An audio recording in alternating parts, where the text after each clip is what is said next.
فاعوذ باللہ من الشیطان الرجیم بسم اللہ الرحمن الرحیم وتعاونوا علی البر والتقوى صدق اللہ مولانا العظیم وصدق رسولہ النبی الامین المعین الکریم ونحن علی ذلک لمن الشاہدین ومن الشاکرین والحمد للہ رب العالمین۔ معزز سامعین کرام، آئیے ہم اور آپ نہایت ہی عقیدت و احترام کے ساتھ حضور صاحب لولاک فخر موجودات رحمت عالم نور مجسم جناب احمد مجتبی محمد مصطفیٰ صلی اللہ علیہ وسلم کی بارگاہ اقدس میں درود و سلام کا نذرانہ پیش کر لیں۔ پڑھی اللہم صلی علی سیدنا و شفیعنا و نبینا و مولانا و ملیانا محمد معدن الجود والکرم وعلی آلہ و صحابہ بارک وسلم صلاة و سلاما علیک یا رسول اللہ، صلاة و سلاما علیک یا حبیب اللہ۔ معزز سامعین کرام، اللہ تبارک و تعالی نے ہمیں جو دین عطا فرمایا، اس دین کو اللہ نے اپنی بارگاہ میں یوں ارشاد فرمایا کہ ان الدین عند اللہ الاسلام، کہ اللہ کے نزدیک جو دین ہے وہ دین اسلام ہی ہے۔ اس لیے دنیا اور آخرت کی کامیابی اور فلاح و بہبود کا راز اسی میں ہے کہ آدمی سچے دل سے اسلام کو قبول کرے اور اسلام کے احکامات پر عمل کر کے اپنی زندگی کو گزارے۔ رجب المرجب کی آج 4 تاریخ ہے اور سارا عالم اسلام اس مہینے میں، خاص طور پر اس مہینے کے پہلے ہفتے میں جو 6 رجب کی تاریخ ہے، پورے عالم اسلام میں بڑے ہی تذک و احتشام کے ساتھ حضور سیدنا خواجہ غریب نواز رحمت اللہ تعالی علیہ کا عرس منایا جاتا ہے، اور لاکھوں لاکھ کی تعداد میں سرکار غریب نواز کی بارگاہ میں اپنی محبتوں اور عقیدتوں کی خراج پیش کرنے کے لیے لوگ اجمیر معلیٰ کا رخ کرتے ہیں۔ اللہ تبارک و تعالی یہ سعادت ہم سب کو نصیب فرمائے، اور جتنے بھی لوگ سرکار غریب نواز سے محبت کرتے ہیں، اللہ تعالی ان کا فیضان سبھی کو عطا فرمائے، ان کے صدقے میں ہماری پریشانیاں دور فرمائے اور ہمیں دین پر چلنے کی توفیق عطا فرمائے۔ میرے عزیزوں، میرے دوستوں، سرکار خواجہ غریب نواز رحمت اللہ تعالی علیہ کی زندگی کو آپ غالباً ہر سال سنتے بھی ہیں، ان کی سیرت طیبہ کو علماء سے بھی، بیانات میں بھی، محفلوں میں بھی، مسجدوں میں بھی، مگر کیا واقعی ہم ان کی زندگی سے سبق بھی لیتے ہیں؟ آج میں صرف ایک پہلو سرکار خواجہ غریب نواز کی زندگی کا قرآن و حدیث کی روشنی میں آپ کے سامنے رکھنے کی سعادت حاصل کرنا چاہتا ہوں، اس امید کے ساتھ کہ ہم سب اس طریقے کو اپنائیں جس سے ہمیں خواجہ غریب نواز رحمت اللہ تعالی علیہ نے عطا فرمایا، اور یہ حقیقت میں قرآن و حدیث اور نبی کریم صلی اللہ علیہ وسلم کی سیرت طیبہ کا ایک اہم پہلو ہے، کیونکہ جو اللہ والے ہوتے ہیں، جو اولیاء کرام ہوتے ہیں، جو صوفیاء ہوتے ہیں، ان کی پوری زندگی پیارے نبی سید عالم صلی اللہ علیہ وسلم کی اتباع اور پیروی والی زندگی ہوتی ہے، اور حضور کی زندگی کا عکس جمیل ان کی زندگی میں نظر آتا ہے۔ آپ غور فرمائیں، اللہ کے نبی سید عالم صلی اللہ علیہ وسلم نے جتنے احکامات ہمیں عطا فرمائے ہیں اور شریعت کی کہ جتنے قوانین ہمیں عطا فرمائے، اس میں سے ایک اہم قانون یہ ہے کہ اللہ کے نبی نے فرمایا کہ اے لوگوں، تم لوگوں کی مدد کرو۔ حضور نے فرمایا کہ جب تک بندہ بندے کی مدد کرتا رہتا ہے، حدیث شریف کے الفاظ ہیں ما کان العبد فی عون اخیہ کان اللہ فی عون العبد۔ اللہ تبارک و تعالی اس وقت تک بندے کی مدد کرتا رہتا ہے جب تک بندہ بندے کی مدد کرتا۔ آپ کسی مسلمان کی مدد کر رہے ہیں تو آپ کو یہ دعا کرنے کی ضرورت نہیں ہے کہ اے اللہ تو ہماری مدد کر، ٹھیک ہے؟ آپ اگر یہ چاہتے ہیں کہ اللہ آپ کی مدد کرے تو اس کا بڑا اچھا نسخہ اللہ کے نبی نے یہ بتایا کہ تم کسی مسلمان کی مدد میں لگ جاؤ، اللہ تمہاری مدد فرمائے گا۔ تم کسی مسلمان کی پریشانی دور کرو، اللہ تمہاری پریشانی دور فرما دے گا۔ ایک حدیث شریف میں آیا کہ اللہ کے نبی سید عالم صلی اللہ علیہ وسلم نے فرمایا کہ جو شخص یہ چاہتا ہے کہ وہ دن بھر روزے رکھے اور رات بھر نفلی نمازیں پڑھے، آپ بتائیے یہ کتنا مشکل کام ہے اس زمانے میں، خاص طور پہ جبکہ ہم بہت مصروف ہو چکے ہیں۔ تو اللہ کے نبی نے فرمایا کہ اگر کوئی یہ چاہتا ہے کہ وہ دن بھر روزہ رکھے اور رات بھر نفلی نماز پڑھے تو اللہ کے نبی نے فرمایا کہ اس کا طریقہ یہ ہے کہ وہ بیواؤں کو، یتیموں کو اور ناداروں کی مدد میں لگ جائے، وہ ان کی مدد کرے گا، اللہ اس کے دن کو روزے میں شمار کرے گا اور اس کی راتوں کو نفلی نماز میں شمار کرے گا۔ آپ دیکھیں مطلب یہ ہوا کہ اسلام میں غریبوں، بیواؤں، ناداروں، یتیموں کی مدد کرنا اللہ کے نبی نے اتنا بڑا ثواب بتایا کہ آپ ان کی مدد میں لگ جائیں تو آپ کا دن اللہ کی عبادت میں اور آپ کی رات اللہ کی عبادت میں۔ حدیث شریف میں آیا کہ حضرت شیخین کریمین حضرت سیدنا ابو بکر صدیق اور حضرت فاروق اعظم رضی اللہ تعالیٰ عنہ کو اللہ کے نبی نے مسجد نبوی کے دروازے پہ کھڑا کر دیا اور فرمایا کہ اعلان کرو، سب کو بتاؤ کہ ایک مسلمان کے گھر سے 40 گھر آگے، 40 گھر پیچھے، 40 گھر دائیں، 40 گھر بائیں، یہ جتنے مکانات ہیں یہ اس کے پڑوسی ہیں اور اللہ تعالیٰ نے ان کا حق ان کے اوپر رکھا ہے، تو اے لوگوں اپنے پڑوسیوں کے ساتھ بھلائی کرو۔ آپ غور فرمائیں، نبی کریم صلی اللہ تعالی علیہ وسلم نے اور صرف فرمایا نہیں بلکہ حضور کی عملی زندگی کا یہ نمونہ تھا کہ میرے آقا نے یہ ارشاد فرمایا کہ جب کوئی دنیا سے رخصت ہو جائے اور اس کا وارث، جس گھر کا بھی وارث دنیا سے رخصت ہو جائے، جو مال اس نے چھوڑا وہ مال اس کے وارثین کا ہے، مگر اس کے بیواؤں کا اور اس کے بال بچوں کے اگر اخراجات نہیں ہیں تو اس کی ذمہ داری رسول پاک اپنے ذمہ کرم میں لیتے ہیں۔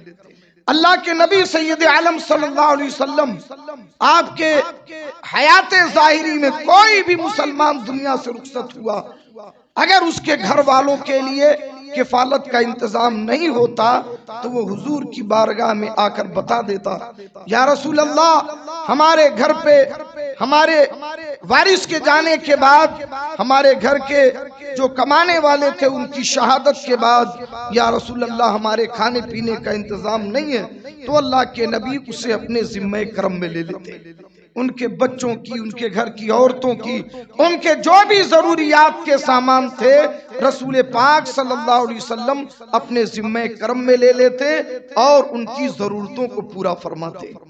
یہ رسول پاک صلی اللہ علیہ وسلم کی زندگی کا عملی نمونہ ہے۔ اسی لیے آپ غور کریں کہ اولیاء کرام کی بارگاہ میں سب سے زیادہ جو چیز آپ کو نظر آئے گی اللہ تبارک و تعالیٰ کی عبادت کے ساتھ ساتھ سب سے زیادہ جس چیز کو آپ پائیں گے وہ غریبوں، مسکینوں، بیواؤں، ناداروں کی مدد کرنا۔ آج 800 سال سے زیادہ کا زمانہ گزر گیا، لوگ سرکار غریب نواز محدث تھے، عالم تھے، فاضل تھے، مفتی تھے، صوفی تھے، ولی تھے، کامل تھے، محقق تھے، تمام یہ اوصاف اللہ نے آپ کو عطا فرمائے تھے، مگر سب سے زیادہ جس نام سے اور جس لقب سے آپ کو پکارا جاتا ہے وہ ہے غریب نواز۔ کیا مطلب ہوتا ہے غریب نواز کا؟ غریبوں کی مدد کرنے والا، غریبوں کی پرورش کرنے والا، ناداروں کو سہارا دینے والا، بھوکوں کو کھانا کھلانے والا۔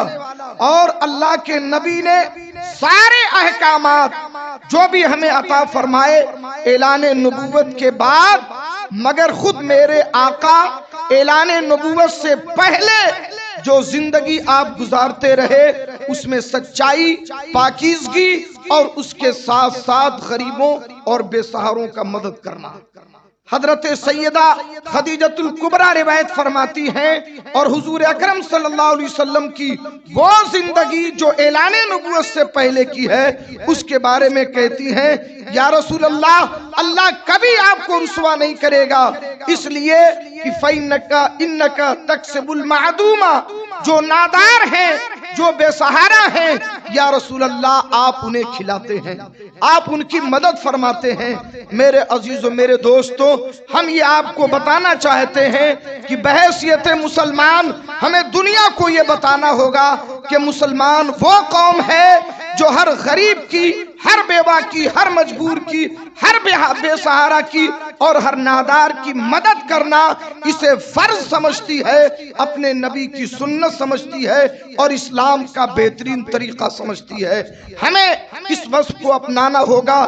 آج ہم یہ دیکھ رہے ہیں کہ ہماری مصروفیات اتنی بڑھ گئی ہیں کہ آج ہم اپنے والدین کو فون تک نہیں کر پاتے، اپنے بھائی بہنوں کی خیریت تک نہیں لے پاتے، جو بہت قریب کے رشتہ دار ہیں ملاقات تو بہت دور کی بات، ان سے خیر خیریت لینے کے لیے 2 مہینہ، 6 مہینہ بلکہ سال گزر جاتے ہیں۔ دعویٰ تو یہ کیا گیا تھا کہ یہ انٹرنیٹ کا زمانہ ہے، یہ موبائل کا زمانہ ہے، واٹس ایپ کا زمانہ ہے، انسٹاگرام کا زمانہ ہے، سوشل میڈیا کا زمانہ ہے، دنیا مٹھی میں ہو جائے گی، لوگ کے فاصلے سمٹ جائیں گے، دوریاں ختم ہو جائیں گی۔ ہم دیکھ رہے ہیں کہ دوریاں اور بڑھ گئیں۔ اب تو حالات یہ ہے کہ جب یہ سب نہیں تھا تو آدمی خیریت لینے کے لیے پہنچ جاتا تھا، ہفتے 2 ہفتے میں خط پہنچ جاتے تھے، اور وہ خط آتا تھا تو اتنی خیریت معلوم ہو کر کے محبت دل میں جاگتی تھی۔ مگر آج عالم یہ ہے کہ دنیا سمٹ گئی، دنیا سمٹی لیکن نیٹ کے قریب سمٹ گئی۔ ہم ہر منٹ پہ انسٹاگرام کو کھولتے ہیں، ہر منٹ پہ یہ دیکھتے ہیں کہ ویورز کتنے بڑھے، یہ دیکھتے ہیں کہ فیس بک پر کیا آیا، یہ دیکھتے ہیں واٹس ایپ پر کیا آیا۔ جن انگلیوں کو ہر منٹ پر ہم اسی موبائل پہ چلاتے ہیں، انہی انگلیوں سے ایک کال کر کے اپنے ماں باپ کی خیریت نہیں لے پاتے، اپنے قریب کے رشتہ داروں کے حالات نہیں پوچھ پاتے، اپنے دوست و احباب کے علاوہ جو ہمارے خونی رشتہ دار ہیں ہم ان سے قریب نہیں ہو پاتے۔ یہ کون سا سمٹنا ہوا؟ یہ تو دوریاں اور بڑھ گئیں۔ میرے عزیزوں، میرے دوستوں، دوریاں ختم ہوتی ہیں دلوں کی محبت سے۔ موبائل اور انٹرنیٹ سے کوئی دوری ختم نہیں ہوگی، ورنہ آج تو گفتگو بھی رسمی ہوتی ہے، بات چیت بھی کسی مقصد کے لیے کی جاتی ہے۔ اللہ تبارک و تعالی ہمارے اندر، دلوں کے اندر ہمارے محبت پیدا فرمائے۔ اللہ کے نبی سید عالم صلی اللہ علیہ وسلم نے فرمایا، سب سے بڑی نیکی یہ ہے کہ ایک انسان کسی مسلمان کا دل خوش کر دے، سبحان اللہ، اس کی مصیبت میں کام آ جائے۔ اللہ کے نبی نے فرمایا کہ جب ایک مسلمان کسی مسلمان کی مصیبت دور کرنے کے لیے چلتا ہے، اللہ تعالی 5000 فرشتے اتارتا ہے۔ اگر وہ دن میں چلا تو وہ رات تک، اور اگر وہ رات میں نکلا تو صبح ہونے تک وہ فرشتے اس کے مغفرت کی دعا کرتے رہتے ہیں۔ میرے عزیزوں، میرے دوستوں، آپ ذرا دیکھیں کتنا پیارا دین ہے ہمارا، کتنے شاندار فرمان ہیں ہمارے نبی کے۔ آئیے ذرا غریب نواز کی زندگی کا ایک پہلو، وہ تو ایسا بحر زخار ہے، وہ تو ایسا سمندر ہے جس کے ہم ایک لہر کو بھی آپ کے سامنے نہیں رکھ سکتے۔ بس ایک قطرہ سمجھ لیں، ایک اشارہ سمجھ لیں سرکار غریب نواز کی زندگی کا، مگر اس میں بہت بڑا پیغام ہے، بہت بڑی انسانیت ہے، بہت بڑا پیار ہے اور بہت بڑا درس ہے جو ہمیں سیکھنا چاہیے اور اس پر عمل کرنا چاہیے۔ ہم کتنے مصروف ہیں، اگر فون کریں اور بات کرتے ہیں تو جواب یہی ملتا، بڑی مصروفیت ہے۔ بڑی مصروفیت کس چیز کی مصروفیت؟ آپ کی مصروفیت آپ کے کاروبار کی ہے، آپ کے کمانے کی ہے، آپ کے دنیا کی ہے۔ یار کیوں اتنا پھر کما رہے ہو؟ تھوڑا تو وقت نکالو اپنے کے لیے۔ اگر تمہاری مصروفیت تمہیں ساری دنیا سے دور کر دے تو اس کمائی کو تھوڑا سا کم کر دو، اوقات کو تھوڑا سا بچا لو۔ اللہ تبارک و تعالیٰ نے صرف کمانے ہی کے لیے تو نہیں پیدا کیا۔ مصروفیت ہے، ہونی بھی چاہیے، مگر وہ مصروفیت ہر اعتبار سے رکھو، کمائی کے لیے بھی، دینداری کے لیے بھی، اپنے پریوار کے لیے بھی، بیوی بال بچوں کے لیے بھی، پڑوسیوں کے لیے بھی۔ انسان تو وہی ہے جو مصروف رہے، ورنہ بیکار کی زندگی گزارنا یہ انسانوں کا کام نہیں ہے۔ انسان مصروف ہی رہتا ہے، مگر وہ مصروفیت صرف کمانے کے لیے ہو، صرف دنیا کے لیے ہو، یہ ہمارے نبی نے نہیں سکھایا۔ آپ مجھے بتائیے، جس شخصیت نے 70 لاکھ انسانوں کو ایمان کی دولت سے مالا مال کیا ہو، اس شخصیت کی مصروفیت کتنی ہوگی؟ آپ مجھے بتاؤ۔ ارے اگر روز 70 لوگ آتے ہوں، چھوڑیے 70 لاکھ کی بات، صرف 70 لوگ آتے ہوں تو اس کے پاس کتنا وقت ہوگا؟ وہ نماز بھی پڑھا رہے ہیں، وہ بیعت بھی کر رہے ہیں، مقابلہ بھی کر رہے ہیں، بچوں کو پڑھا بھی رہے ہیں۔ آپ کیا سمجھتے کہ سرکار غریب نواز ایک صوفی بزرگ تھے جو کٹیا میں پڑے رہتے تھے؟ نہیں، بہت بڑے مفتی تھے، بہت بڑے عالم تھے۔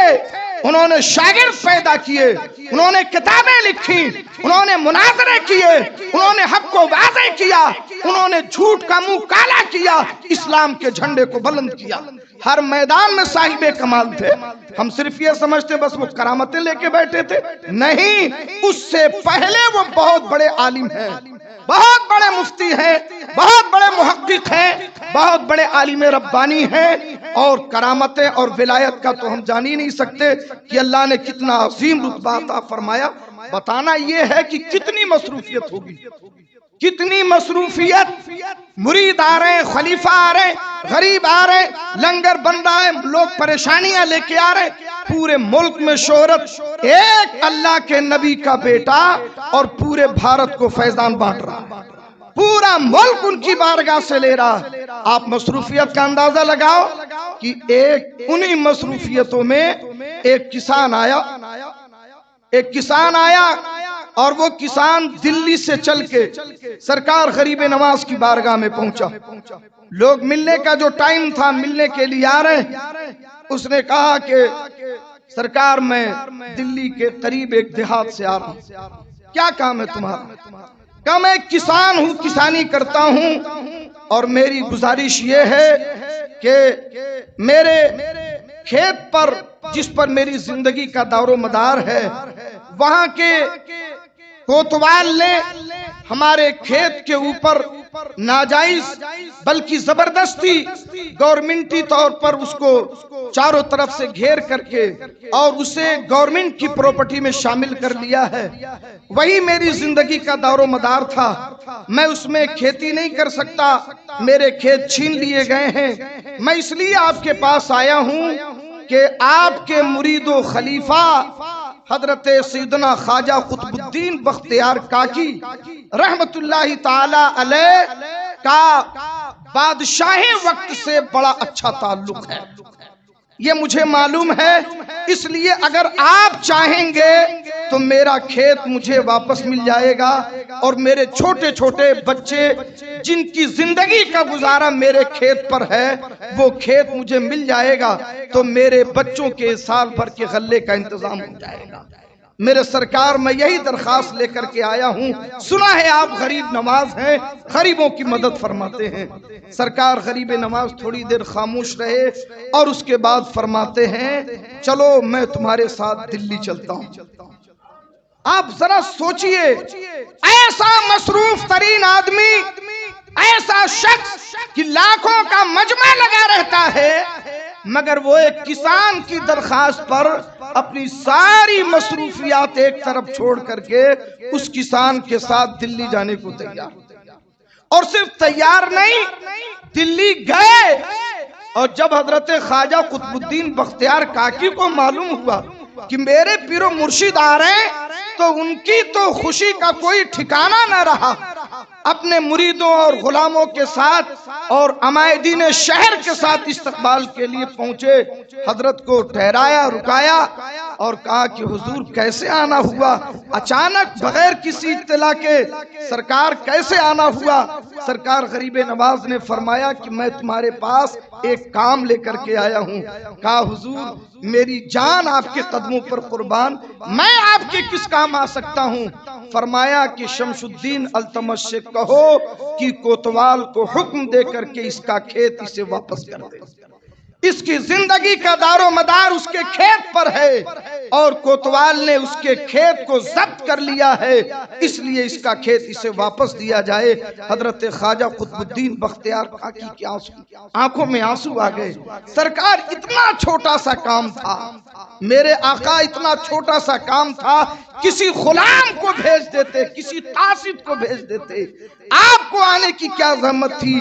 آپ نے فرمایا قطب الدین تمہیں یاد ہونا چاہیے کہ میں آ تو جاتا، میں بھیج تو دیتا اور کام بھی ہو جاتا، مگر میرے آقا نے فرمایا ہے، میرے نانا جان نے فرمایا کہ جب کوئی کسی مجبور اور پریشان حال کی مدد کے لیے نکلتا ہے تو جب تک اس کے کام میں لگا رہتا ہے اللہ کی رحمتیں اس پر برستی ہیں۔ اور سنو میں کام تو کرا دیتا، مگر اس کسان نے کہا تھا کہ سرکار اگر آپ چلیں گے تو میرا کام ہو جائے گا، میں بھیج کے بھی کام کرا دیتا، ساتھ اس لیے آیا کہ کسان کی دل جوئی ہو جائے، اس کا دل خوش ہو جائے۔ اللہ کے نبی نے فرمایا کہ جس نے دل خوش کر دیا اس نے بڑی نیکی حاصل کر لی۔ آپ سوچیں کتنے مصروف ہیں ہم، کیا خواجہ غریب نواز سے زیادہ مصروفیت ہے؟ کیا ان سے زیادہ ہماری زندگی؟ ہاں وہ بھی مصروف تھے مگر دین کے لیے مصروف تھے، دین کے لیے ان کے پاس بہت ٹائم تھا اور وہ دین کے لیے اپنی زندگی کو وقف کر چکے تھے۔ عرض یہ کرنا ہے کہ جو واقعی اولیاء کرام کی زندگی ہے وہ اسلام کا پیغام ہمارے لیے ان کے ذریعے سے جو ہم تک پہنچا ہے یہ بڑا خوبصورت پیغام ہے۔ آپ امام اہل سنت سیدی سرکار اعلیٰ حضرت کی زندگی کو دیکھیں، ہم یہی جانتے ہیں نا بہت بڑے عالم تھے، بہت بڑے مناظر تھے، بہت ساری کتابیں لکھی ہمارے ایمان کی حفاظت کی، بے شک سب کچھ صحیح ہے، مگر ان کا ایک پہلو بھی آپ جانتے ہیں، انہوں نے ایک موقع پہ فرمایا ہے کہ میں نے زندگی میں کبھی زکوٰۃ نہیں دی، کبھی نہیں دی۔ سرکار اعلیٰ حضرت فرماتے آپ حیرت میں ہوں گے اتنا بڑا عالم کبھی زندگی میں زکوٰۃ نہیں دیا، یہ کون سی بات ہے؟ پھر آگے فرماتے ہیں اس لیے کہ کبھی میرے مال پر سال گزرا ہی نہیں، کبھی میرے اوپر زکوٰۃ فرض ہوئی ہی نہیں، جب زکوٰۃ ہی فرض نہیں ہوئی تو زکوٰۃ کیسے دیں گے؟ تو پھر کیسے زکوٰۃ فرض نہیں ہوئی؟ یہ راز کھلا کب؟ جب اعلیٰ حضرت کا وصال ہو گیا۔ جب ان کا وصال ہو گیا تو ان کے خاص کمرے سے ایک ڈائری ملی، اس ڈائری میں بیواؤں کے نام، یتیموں کے نام، ناداروں کے نام، غریبوں کے نام، فقیروں کے نام ان کے ایڈریس کے ساتھ لکھے ہوئے تھے، اور ہر مہینے کی پہلی تاریخ کو اعلیٰ حضرت کے یہاں سے منی آرڈر جاتا تھا، سب کو منی آرڈر بھیجتے تھے، تو پیسہ بچتا ہی نہیں تھا کہ آپ کے اوپر زکوٰۃ فرض ہو۔ ایسے لوگ، ایسی زندگی اولیاء کرام نے گزاری ہے۔ پھر جب وہ ڈائری ملی تو لوگوں کو حیرت ہوئی کہ ہم تو یہ جانتے ہی نہیں تھے کہ اعلیٰ حضرت رضی اللہ تعالیٰ عنہ اتنے مصروف کہ جن کے پاس کھانا کھانے تک کا ٹائم نہیں تھا، اتنا ٹائم کب نکالتے تھے کہ ان لوگوں کو منی آرڈر بھیجتے تھے۔ تو یہ ہے مصروفیت اپنی جگہ، مگر دین کے لیے مصروفیت اولیاء کرام کی زندگی کا پیغام ہے۔ میرے عزیزوں میرے دوستوں، اس لیے میں آپ سے یہ عرض کرنا چاہتا ہوں، سرکار غریب نواز سے محبت کرنے والوں، تمام اہل سنت والجماعت اپنی زندگی میں یہ چیز شامل کریں۔ یاد رکھیں، اللہ کے حق میں اگر کبھی کوئی کمی ہو جائے، اللہ قادر مطلق ہے، وہ چاہے تو معاف بھی کر دے گا۔ لیکن کسی بندے کا اگر آپ نے کچھ کیا نا، اگر کسی کا دل دکھایا، کسی کا مال غصب کیا، کسی کو تکلیف پہنچائی، اللہ نے ایک اصول بنایا ہے، قانون بنایا ہے، اللہ خود اسے اس وقت تک معاف نہیں کرے گا جب تک وہ بندہ اسے معاف نہ کرے، جب تک اس کا حق اسے لوٹا نہ دیا جائے یا دل سے اس کا حق وہ معاف نہ کر دے۔ یہ چیز ہمیشہ یاد رکھنا۔ اس لیے اولیاء کرام کی زندگی کا یہ نمونہ ہمارے سامنے ہے، اور اس کی کھلی ہوئی کتاب سرکار غریب نواز کی زندگی ہے۔ ایسے غریب نواز ہوئے، ایسے غریب پرور ہوئے کہ آپ زمین کے اوپر رہے تب بھی غریب نواز تھے۔ آج 800 سال سے زیادہ زمانہ گزر گیا، آج بھی جو لنگر غریب نواز کے آپ پکتا ہے، اتنا بڑا لنگر پورے بھارت میں کہیں نہیں پکتا۔ آپ اٹھا کر کے دیکھ لو آنکھیں۔ تو بتانا یہ ہے کہ یہ غریب پروری، غریب نوازی یہ کہاں سے آئی؟ اللہ کے دین نے ہمیں نبی پاک صلی اللہ علیہ وسلم کی حدیثوں سے عطا فرمایا، اور ان چیزوں کو اولیاء کرام نے سمجھا۔ ہمارے اندر مدد کا جذبہ ہونا چاہیے، اور یہ چیز وہ ہے جو ہمیں اور آپ کو اللہ کی بارگاہ کے قریب کرتی ہے، اللہ کی رحمتیں نازل ہوتی ہیں۔ اس لیے یہ جو اپنے لیے مصروفیت ہے نا، بس ایک دم جو مشین ہو گئے ہو، بالکل مشین، صبح سے لے کر کے شام تک بس ایک ہی دھن ہے، ایک ہی فکر ہے۔ ہمارے پاس سب سے بڑی کمی آج کس چیز کی ہے؟ وقت کی۔ ہم کسی کو وقت نہیں دے سکتے، ٹائم نہیں دے سکتے، بہت مصروف ہے۔ کس بات کی؟ کمانے کی، بزنس کی، یہی تو ہے مصروفیت، اور کیا؟ یار اسی میں سے تھوڑا وقت نکالو۔ یہ ہمارے اپنے لوگ ہیں، ہمارا پریوار، ہماری بیوی، ہمارے بچے، ہمارے رشتہ دار، ہمارے دوست و احباب، ہمارے خاندان کے لوگ۔ ایک فون آپ کبھی اپنی بہن کو کرتے ہو تو وہ کتنا خوش ہو جاتی ہے، آپ اپنے گاؤں میں کسی دوست کو کرتے ہو کتنا خوش ہو جاتا ہے۔ اللہ کے نبی نے فرمایا کہ سب سے بڑی نیکی یہ ہے کہ تم ایک مسلمان کا دل خوش کر دو۔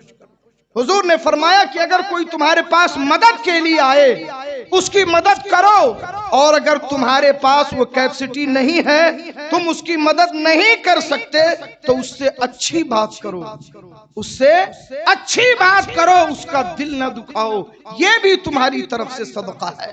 کم سے کم اس کے حق میں دعا کر دو کہ اللہ تعالیٰ تمہاری پریشانی دور فرمائے، تمہاری مصیبت دور فرمائے۔ بڑا خوبصورت دین اللہ نے ہمیں دیا ہے، بہت بڑا احسان اس کا ہے۔ اللہ اس دین پہ قائم رکھے اور اسی دین پر ہمیں موت نصیب فرمائے۔ استغفر اللہ ربی من کل ذنب واتوب الیہ، اشہد ان لا الہ الا اللہ واشہد ان محمدا عبدہ ورسولہ۔ اللہ تبارک و تعالی اپنے حبیب کے صدقے میں ہمیں اور آپ کو خیر کی توفیق عطا فرمائے۔